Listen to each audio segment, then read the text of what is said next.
Hello everybody.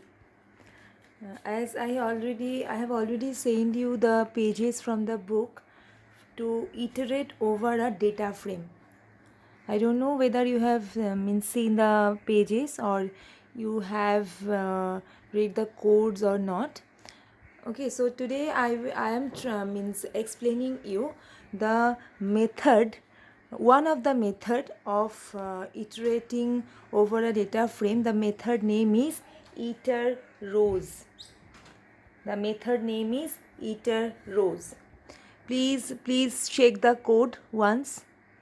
Please check the code once. How I have created the data frame. Please go through the code once.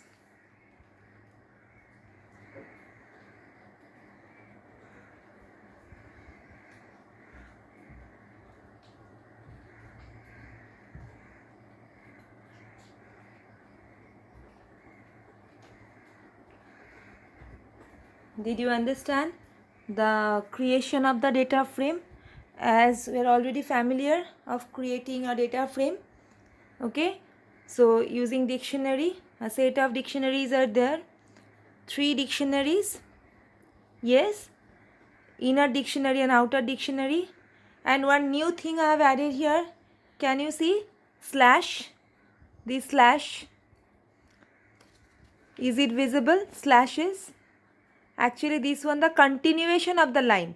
The whole code you can write in the same line, but for better understanding, in the 3 lines I have written the code. So this slash means the continuation of the line. We have already learned this one in class 11, basic of Python.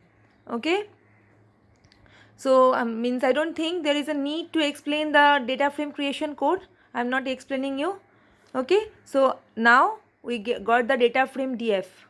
We got the data frame df by passing these cells, this dictionary as an argument of data frame method. Done?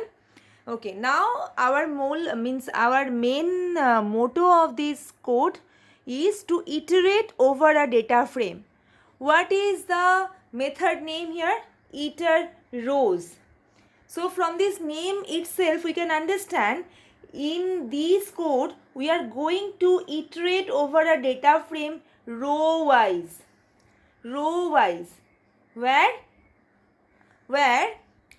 each row's value will be returned in the form of series object. Series we have already learned. Series, what is series in Python?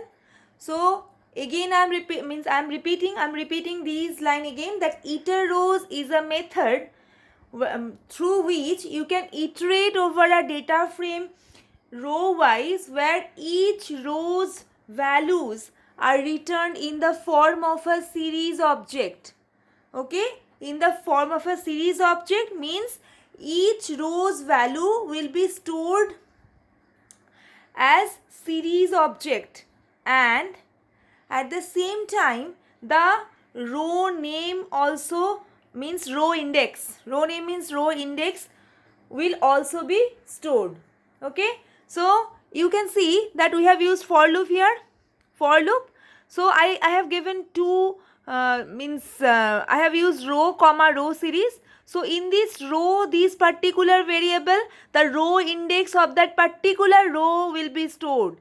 Means q1. For the first row, the row index is q1. So in the variable row, the row index will be stored, and in the variable row series, the actual data of that particular row, horizontal subset of this particular data frame will be stored. So we are iterating. So using for loop you can iterate. Okay, how we are using this iter row method? Check, iter rows method we are using on the data frame itself. It is a method of data frame, df dot data frame name, df dot iter rows. Okay, so for row comma row series in df dot iter rows, for loop, don't forget for loop. We are going to use this for loop several times in our code in class 12. Okay, So for row comma row series in df.iter rows.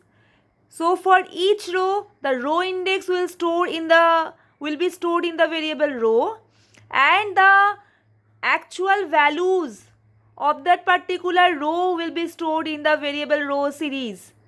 So now we are going to print row index. This row will print, and just one print statement contains, just to give a user friendly output. There is nothing else in the second print statement. Next, print row series. Row series. How it is being printed, you check. Output, I have written the output for you also. Row index. Why row index this one? Because I have printed row index one string value. Row index. Colon. Row. First one, row name is what? Q1. I have written Q. Actually, it will be Q1.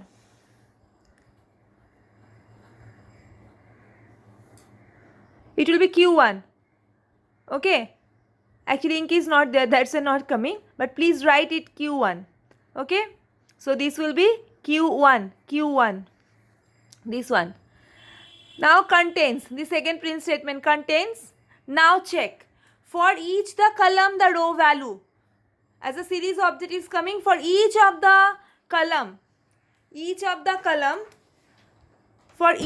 column, the value is coming. 2018. For first column, the Q1 row value is what? 55,000. So it's coming. Now 2019 Q1. So 2019 24,000. But for each value is for the row Q1. That you should notice. 2020 35000. Okay. What is the name? Means the output will come in this way. That name of the row index Q1 and data type by default int64. No need to think about this one. Automatically it will come. But you have to understand this part.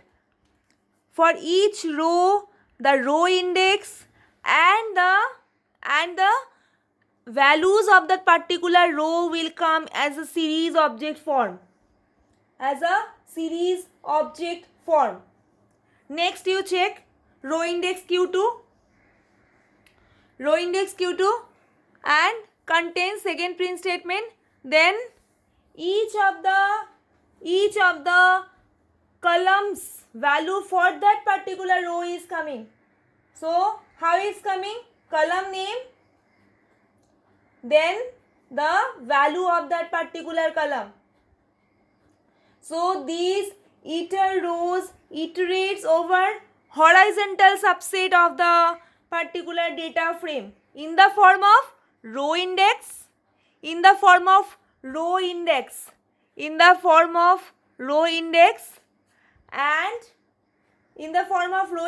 and series. We are storing row index in the variable row. We are storing series in the variable row series. Any name you can give here. Okay. So iter rows iterates over horizontal form in this way. Horizontal subset of a particular data frame in the form of row index and series object. Okay. Now you check. So for the 3 rows, here 3 rows in this data frame I have given. That's why 3 times the output is coming in the 3 separately 3 times for the row index Q1, Q2 and Q3. So for each row the series is containing all column values. For each row, series is containing all the column values for that row index, for particular row index. Okay. So each horizontal subset in the form of row and the series, means row index and the series object, where series object is containing all the column values for that particular row. That you please remember. Okay, so all the values, all the column values 2018, 2019, 2020 for that particular row Q1. Okay, so please go through the code from this video also, and the page of the book also I send you, from there also. Please learn, and for any doubt please ask questions. Okay, thank you.